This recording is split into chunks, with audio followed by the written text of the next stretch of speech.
Khosrow and Shirin is one of the most romantic stories in Persian literature.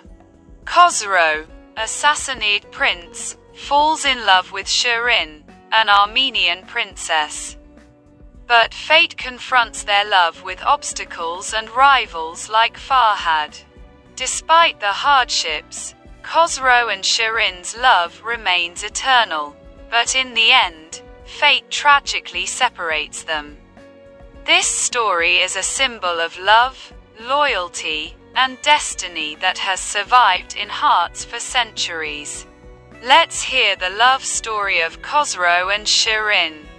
After the death of Khosrow and Shirin, his son Hormuz ascends the throne. God grants Hormuz a son whom he names Khosrow Parviz. Khosrow, like most princes, becomes famous in knowledge, literature, courage, and grows up very quickly.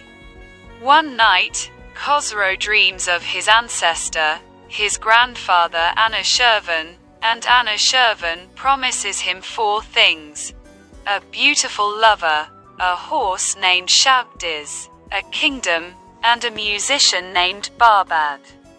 One day, Shapur, Khosrow's special servant, who also has a hand in painting and architecture, describes the beauty of a girl from the land of Armenia to Khosrow, and Khosrow falls in love with Shirin. In short, Shapur sets out for the land of Armenia to find a sign of Shirin and somehow introduce her to Khosrow.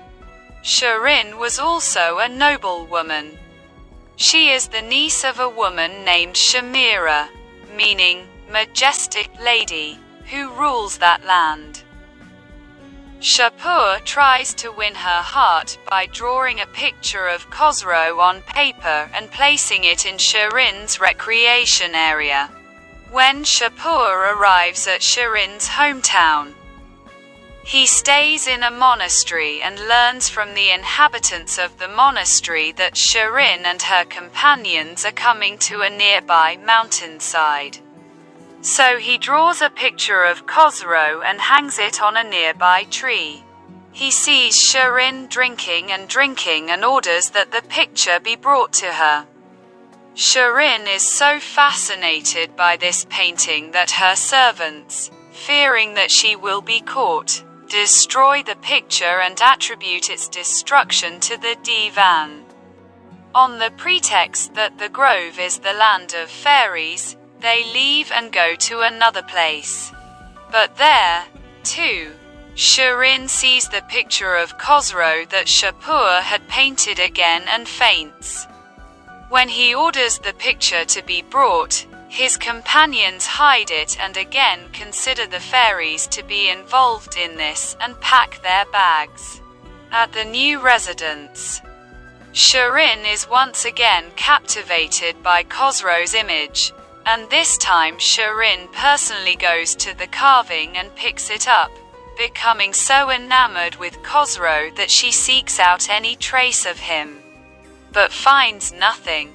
Meanwhile, Shirin notices Shapur's presence and asks him, as a worldly man, for help in finding the owner of the image. Shapur tells Shirin in private that he drew these drawings himself, and that if she wants to find Khosrow, she must go to Madain. Shirin, heartbroken by her unrequited love, takes her aunt's famous horse, Saddest, and rides alone to Madain. On the other hand, a saboteur mints coins in Khosrow's name, pretending that Khosrow intends to wrest the kingdom from his father. Hormuz's anger causes Khosrow to abandon Madain and go to Armenia. Meanwhile, one day, Khosrow and Shirin meet in the middle of the road at a pond, but they do not recognize each other. Shirin goes to Madain and Khosrow goes to Armenia. After reaching Madain, Shirin finally finds Khosrow's harem, and, after learning that Khosrow has run away, she settles there. Apparently, the climate of that region is not compatible with Shirin's spirit, so they build a palace for her in the heart of the mountains. On the other hand, Khosrow arrives in the land of Shamira and attends her grand party. Shapur informs Khosrow of Shirin's journey and, on Khosrow's orders, goes to Madain to bring Shirin back. But the time of the traitor has other plans. Hormuz, the father of Khosrow Parviz, is angered by the courtiers for his policies and is eventually deposed by Bahram Chobin, a military commander. He is blinded and then killed. Upon hearing this news, Khosrow sets off for Madain to ascend the throne. Now that Khosrow has returned to Madain, Shapur returns Shirin from Madain to Armenia. Khosrow sits on the throne and rules with justice and fairness, until Bahram Chobin incites some of the nobles to make Khosrow the king. With Bahram's victory, Khosrow flees to Armenia once again. This time, Khosrow and Shirin meet in a hunting lodge and get to know each other. Here, Nizami also talks in detail about the love affairs of these two lovers. As Shirin and Khosrow's love grows stronger, Mahin Banu advises her nephew to hold on tight and not easily give himself up to Khosrow.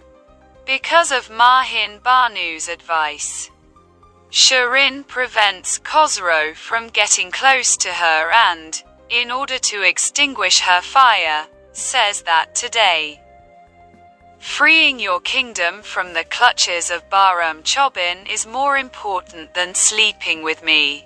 And to have me, you must first have a kingdom and a king. Khosrow goes to Constantinople to seek help from the Roman Emperor. In return for this cooperation, Khizr betroths his daughter Mariam to Khosrow. Mariam also makes a condition with Khosrow that she is not allowed to take another wife. In short, Khosrow defeats Bahram Chobin with Khizr's help and ascends the throne for the second time. With the death of Mahin Banu, the Armenian government also passes to Shirin. She also moves to a place closer to Khosrow. Although Khosrow again harbors a desire for Shirin's love, he cannot do anything for fear of Mariam. However, at this time, since the palace where Shirin resides is miles away from the pasture, Shirin's servants have had difficulty providing her with milk. Shapur suggests that they enlist the help of an artist and architect named Farhad. Farhad skillfully builds a canal along this long path of stone so that the lion can be led from the sheep pasture directly to the pond of Shirin's palace. Of course, this feat of Farhad is not without reason. He fell in love with Shirin upon hearing her voice at the first meeting.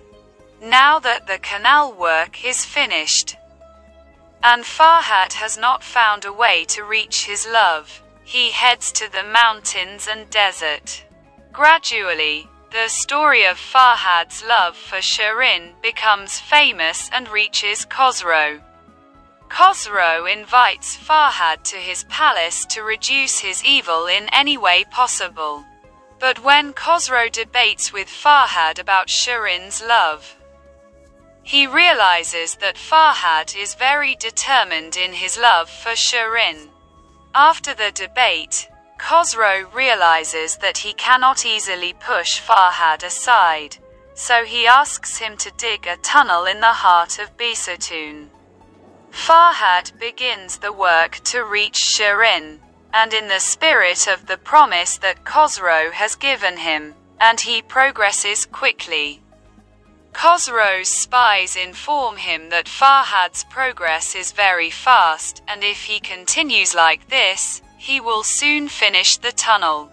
Therefore, Khosrow uses a trick. Someone is sent to Bisotun to falsely tell Farhad that Shirin is dead.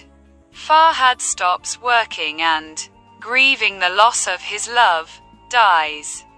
Shirin is devastated by his death and orders a dome to be built over his grave. Khosrow sends a humorous letter of condolence to Shirin, and calls on her to leave her sorrow and grief.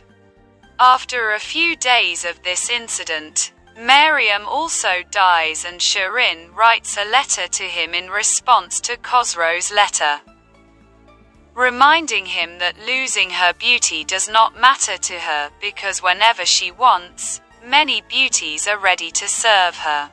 After reading the letter, Khosrow realizes with understanding that this letter is the answer to so many words. After that, he made many efforts to win Shirin, but it was still fruitless and Shirin was like a dream, out of reach. Khosrow, who was disappointed by Shirin, went to Isfahan to look for a woman named Shekhar, whose beauty he had heard described. But even Shekhar's marriage could not extinguish the fire of love for Shirin in his soul. Khosrow, who knew that Shapur was the only companion of Shirin's lonely nights, summoned her to his court so that Shirin would take refuge in Khosrow to escape from loneliness. Shirin also spent her days in these solitudes, crying, wailing, complaining, and complaining. One day, Khosrow went to Shirin's palace under the pretext of hunting.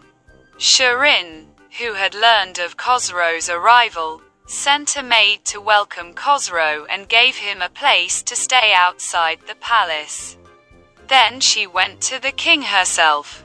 The king, who was also dissatisfied with the way his host was treated, spoke to him reproachfully, complained, and expressed his needs. But Shirin continued to keep herself away from him and insisted that she could only achieve his love according to Khosrow's customs and traditions. After a long and fruitless conversation, Khosrow returns from Shirin's palace, disappointed and disillusioned. With Khosrow's departure, loneliness once again becomes Shirin's companion and makes her miss him. So she heads to Khosrow's residence and, with Shapur's help, hides in a place away from the king's eyes.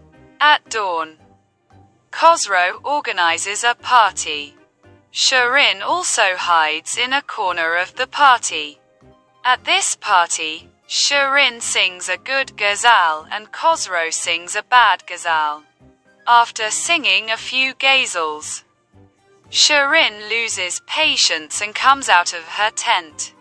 Khosrow, finding his beloved by his side, agrees to Shirin's request and sends nobles to propose to her and brings her to his court with royal luxury. After being satisfied with Shirin, Khosrow grants Shapur the rule of Armenia. Khosrow listens to Shirin's advice to establish justice and education with all his heart and acts on it. After a while, even though Khosrow is aware of the evil nature of his son Shirway, at the behest of Omid, he places him on the throne and himself throws the robe of residence in the firehouse. Shirway, having seized power, imprisoned his father and only Shirni was allowed to come and go with him. But Shirni's presence was pleasant and life-giving to Khosrow even in prison. One night, when Khosrow was lying next to Shirni, an unknown person came to his bedside and tore open his liver with a knife. Even in the struggle for death, he did not agree to cause Shirni any harm and died silently. Shirni woke up from her sweet sleep due to the blood on the bed and found her lover lifeless and wailed. In the midst of Shirni's moans and laments over her husband's death, Shirweye sent her a message proposing marriage. Shirni also fell silent and did not speak. In the morning, when Khosrow was taken to the crypt, Shirin also entered the crypt with royal majesty, and, in her solitude, she applied a bandage to herself and died next to Khosrow. The elders of the country, who saw this, buried Khosrow and Shirin in that crypt.